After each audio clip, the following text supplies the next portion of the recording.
মায়াটা আসে বলো? মায়া কি এমনি আসে? হুম?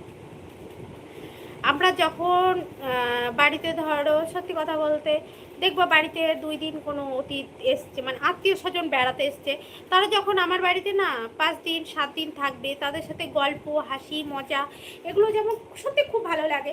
যখন তারা বাড়ি থেকে চলে যায় মনটা খুব খারাপ হয়ে যায়। কেন বলো তো?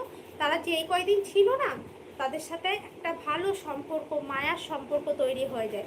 আবার হয়তো তারা বাড়ি চলে গেলে হয়তো 1 সপ্তাহ তাদের মনে করি, তারপরে আস্তে আস্তে মায়া জিনিসটা কেটে যায়।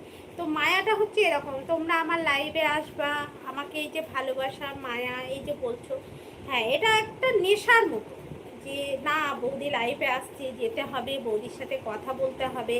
আর আমারও সত্যি তোমাদের সাথে এই যে কথা বলি না, নিজের মনটা না অনেক ফ্রি হয়ে যায়। সারাদিনে যত দুঃখ কষ্ট, তোমাদের এই যে লাইভে যখন আমি দেখি অনেক লোকজন এসছে, অনেক